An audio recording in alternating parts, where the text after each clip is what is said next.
The night sky was pitch black, with only the glow of distant city lights breaking the darkness far below. Captain Erik Svendsen gripped the controls of his Swedish Gripen fighter jet, his knuckles turning white from attention. His radio crackled with static as he checked his instruments one more time. The mission was simple on paper: fly through contested airspace, gather intelligence, and return home. But nothing was ever simple when two Chinese J-20 stealth fighters were hunting you across the dark sky above the South China Sea. Before we begin, tell us in the comments where in the world you're watching from. We'd love to hear from you. Erik's heart pounded in his chest as he scanned the radar screen. Two blips appeared like ghosts on his display.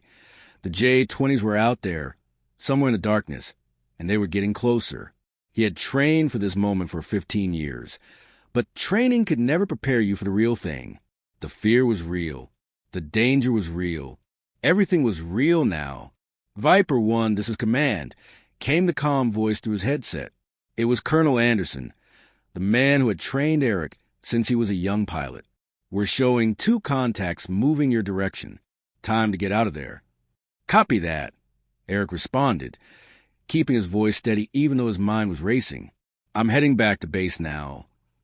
But as Erik pushed the Gripen's throttle forward, the radar picture changed. One J-20 was accelerating directly toward him, cutting off his escape route back toward friendly territory. The other one was moving to his left, trying to get above him. They were not just hunting him. They were hunting him with a plan. These were experienced pilots who knew exactly what they were doing. Erik yanked the stick back hard, climbing higher into the black sky.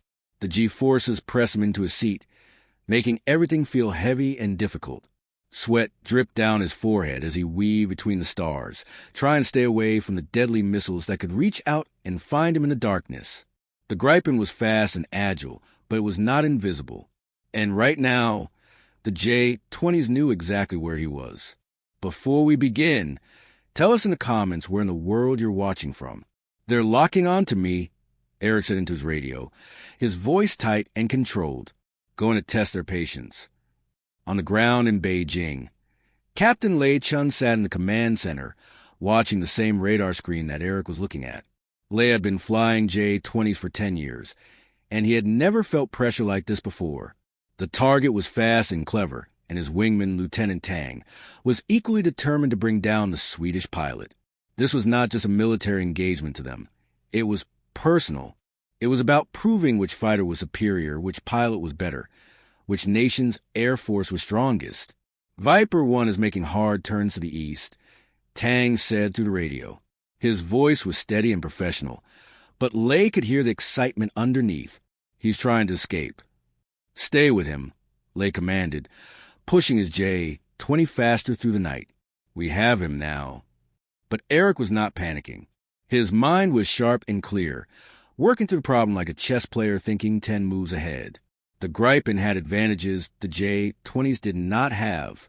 It was smaller, more agile at lower speeds, and its radar was cutting edge. He needed to use these advantages before the J-20s used their numerical superiority and their missiles to end this fight. Erik suddenly pulled the stick hard to the right and dove toward the ocean below, dropping altitude fast. The radar on his screen showed the J-20s trying to follow, but they could not turn as sharply at this low speed. For just a moment, he had them beat. Command, I'm at 2,000 feet and heading northwest at Mach 0.9, Erik reported. I'm going to try to make it through the gap in their formation. Colonel Anderson's voice came back, quieter this time, more urgent. Be careful, Erik. These pilots are good. Do not take any chances. In that moment, Erik understood something important. Lei and Tang were not evil enemies. They were pilots just like him, doing their duty, flying for their country. But none of that changed what had to happen. One way or another, this night would end with a choice. A choice about who lived and who did not make it home. The first missile came without warning. A flash of light appeared on Erik's display as Lei fired from 5 miles away. The Gripen's warning system screamed at him with a high-pitched tone that made his teeth hurt. Erik pushed the throttle to full power and threw the Gripen into a sharp left turn, dropping flares that floated down like falling stars. The missile passed so close that he felt the shock wave rock his plane. His heart felt like it was going to burst out of his chest. Missile 1 evaded, Erik said, his voice shaking just a little. Still under power. Stay with me, command.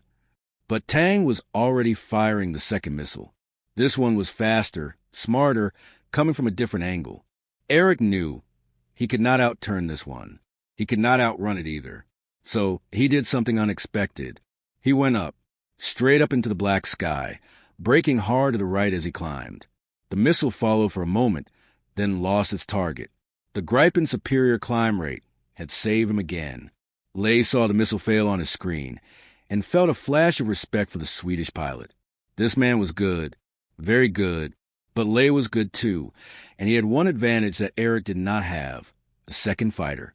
Tang was moving Erik south, tried to trap him between the two J-20s like a hunter cornering prey in the forest.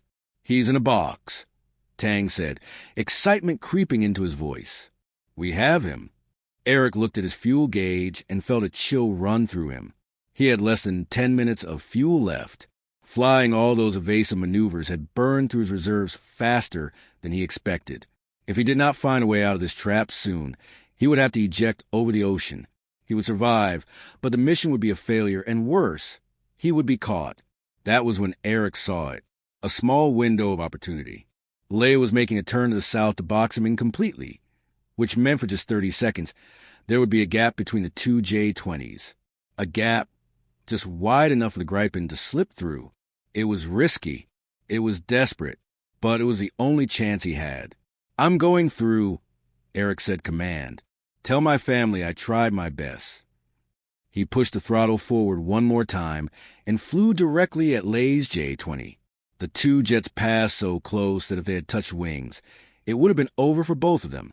Erik felt his entire body go numb as he shot past the Chinese pilot, twisting the Gripen hard to avoid the sudden missile launch. One J-20 fired at its own formation, nearly hitting Tang by accident. The chaos created just enough confusion for Erik to break free into open sky. Lei watched the Gripen disappear into the darkness to the northwest and understood that this fight was over.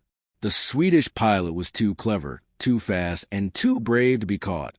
Lei brought his J-20 around pursue, but he knew it was too late. The Gripen already had enough lead time and altitude advantage. In a few minutes, Erik would be over friendly waters. "Do not pursue," Lei said to his wingman, his voice filled with something like respect mixed with sadness. "Return to base." "But, sir," Tang protested, "we had him." "No," Lei said quietly. "We never had him. We were hunting a ghost." Back on the ground in Sweden, Erik landed his Gripen with a fuel warning light blinking urgently on his dashboard. He had less than 2 minutes of fuel left in his tank. As the wheels touched the runway, Erik felt tears streaming down his face. Not tears of victory, but tears of relief, of survival, of understanding that some battles were about more than winning or losing. Sometimes they were about coming home. Colonel Anderson was waiting when Erik climbed out of the cockpit. The old officer looked up at the exhausted pilot and smiled. "Welcome back, son. You flew like a true Gripen warrior tonight." Erik nodded but said nothing. He was thinking about Lei and Tang, the Chinese pilots who had hunted him through the night sky. He was thinking about how close everyone came to not going home.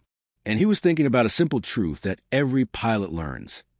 In the sky, courage matters more than any machine, and respect matters more than victory.